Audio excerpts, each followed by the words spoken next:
So we all knew this was coming.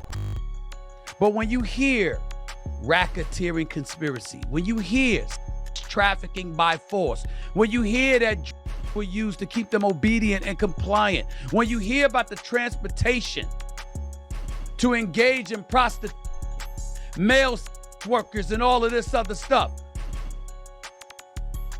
he's in a world of trouble. And I hate to bring up this name, but it is apropos in this particular situation. Remember what Suge Knight said? Y'all remember that? When Suge Knight said he was in a world of trouble? Because Suge Knight said, listen, he knows a lot. And so you're looking at a potential situation where it could arguably mirror that of Jeffrey Epstein. Remember him? Diddy has been denied bail. The court looked at his $50 million proposal, laughed in his face and sent him straight back to jail. He even offered to sell his homes and rat out his mama and give up his mama's house as collateral, but they still said no. And now that he has been arrested, the feds have finally unsealed the documents that revel what the FBI found at the raids, and chat things are getting really, really serious. When you look at this Cassie video and how out in the open it was, I mean, it was in a hotel hallway, but it was in March of 2016. Yet this didn't come out until a few months ago. And that may speak to the power of Diddy, that nobody would talk about this. Remember, he encircled himself with 1,000 big celebrities. And he was kind of the sun in the middle of all of that, with various parties, the white parties he had. And, you know, crossing Diddy was a dicey thing to do. And so we were talking just about how flagrant the Cassie video was, yet it didn't come out till a couple months ago. The feds ain't letting their foot off Diddy's neck. Diddy is not going to leave jail until he can prove himself not guilty before the court, and the charges against him ain't no joke. And it ain't just P. Diddy. His kids are stuck at home with nowhere to go since the feds don't trust Diddy to run off. When the FBI came by, they all had to hand over their passports, including Diddy's 1-year-old love Combs. Who knows what the baby may have heard in the womb. The feds would not come after Diddy as hard as they did if they knew there wasn't enough evidence to put him away for good. Since the feds raided Diddy's homes in Miami and Los Angeles, we knew this day was coming. But the thing is, no one saw this coming this soon. Diddy is done, and at this point, his lawyers are just trying to look for extra billable hours, cause no way they gonna get him out of this. Diddy was arrested on Monday night, and Diddy knew that the arrest was coming. Word is there was an agreement with the feds for Diddy to come and turn himself in. That's why you don't see any pictures of him being handcuffed and led away by the feds. Cause if it was done in a restaurant, at a club, or in a hotel lobby with hundreds of people looking, bet that pictures would be floating around the internet by now. The night he was arrested, there was still a video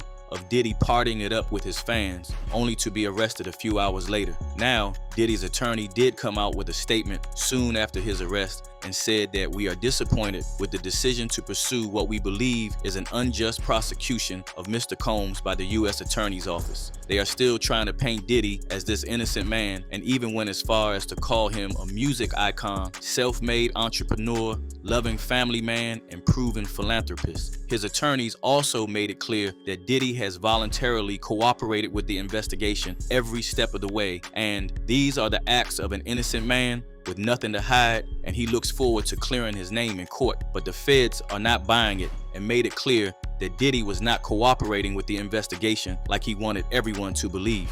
Right now, Diddy's case is being handled by the Southern District of New York, and they are throwing in everything, even the sink, to make sure that every one of these charges stick and Diddy doesn't find a way to weasel out of it. His attorneys tried to paint this as an attack on a man who has done so much for the black community. And guess who the government hired to prosecute Diddy? A black man. So we now get to see all the meaningful things Diddy claims to have done for his community. There are 7 counts against him, and the feds are accusing Diddy of racketeering, grape traffic, arson, forced labor, kidnapping, bribery, and obstruction of justice. That's why Chirac cut ties with Diddy faster than you can say Love and Revolt kicked him off their board. If you want to see whether Diddy did it or didn't do anything, look at what all the big brands and major celebrities been doing. Jay-Z's tight with Diddy, and where is he? Where are all the celebrities that attended his white parties? When the FBI raided 2 of Diddy's homes, one in Miami and the other in Los Angeles, and they found hundreds of recordings showing how he manipulated women repeatedly to participate in highly coordinated coordinated X performances with male commercial X workers while he sat in a corner and watched the whole thing. He would put these women in a vulnerable position and stuff them with substances until they couldn't even reason for themselves and just go along with anything he wanted. And get this, these freak-off would continue for days and weeks. They were recorded at his mansions and at hotels, and by the end of it, the place would be completely thrashed. Diddy would allegedly keep these videos to humiliate these women and stop them from ever saying anything about him. Then the tapes are passed around like business cards to satisfy the appetites of high net worth and high profile people. And this is why the feds have confirmed that they are working on a RICO case.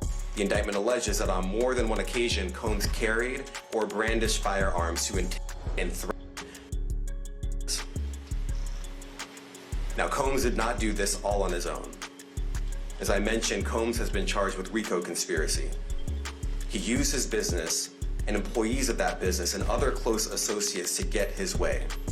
These Diddy's freak-offs are crazy work, but those tapes ain't the only thing the feds found. The FBI discovered tons of substances stashed away, and I'm talking oxy, ketamine, GHB, and nose candy. There were 3 defaced AR-15s, and you don't scratch off the serial numbers except you did something and don't want none of it being traced back to you. And all of these were found along with 1,000 bottles of baby oil and lube. I mean, having 1,000 bottles of baby oil as freak-off supplies is diabolical, but at least we know why Diddy's team was moving like a well-oiled machine, because those people are pulling out all the stops to get Diddy out of jail and out of this mess. Diddy's lawyers are out on these streets begging for bail, and good luck to them, because there's no way the court is going to budge on this one. Diddy is too much of a flight risk, especially now that he's feeling the heat, and the feds don't want to be chasing him around.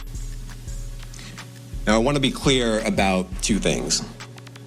First, this office is determined to investigate anyone who engages in trafficking, no matter how powerful or wealthy or famous you may be. No one should doubt our commitment on that. A year ago, Sean Combs stood in Times Square and was handed a key to New York City. The only people who were standing behind Diddy were Stevie J and Young Miami, and they are nowhere to be seen. Allegedly, Stevie and Miami both cooperated with feds to get out of this mess. Diddy's entire billion-dollar empire is being treated as this big enterprise, and Diddy is being accused of using his employees, resources, and massive influence to fulfill his desires, protect his reputation, and conceal his conduct. The government is basically combing through everything Diddy ever touched. Bad Boy Records, his apparel line, alcohol and spirits company, marketing agencies, and entertainment company. All those shell companies that Diddy thought he was clever with are being looked at too, and all of Diddy's associates that helped him run his companies will be implicated one way or the other. You know, we'll stay locked to kind of see what's coming up. Yeah, racketeering is, if he gets racketeering and sex trafficking for freak-offs, there will be others involved.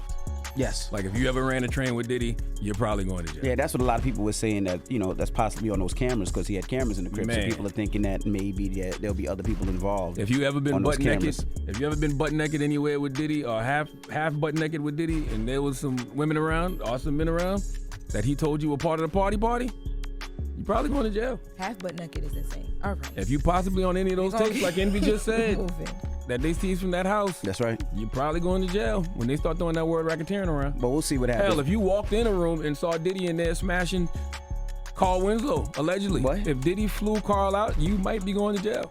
This case is going to be bigger than anyone even realizes, and his children are definitely going to be dragged in at some point when the trial begins. Justin Combs is head of half of the enterprise, but Justin's mama is smart, and she knew what time Diddy was on and was trying to protect her son. But he's in too deep, and he might have to take the stand and share what he knows. Christian is a whole another story, moving around causing trouble when he needs to lay low and not draw any attention to himself. Diddy is 54 now, I think, and the next time we see him as a free man, he might be 70 or maybe even 90, because 3 of those charges carry life sentences. How do you guys feel about the case though? Think Diddy's gonna come out of it last minute? Let's talk in the comments, and make sure you hit the like button and subscribe.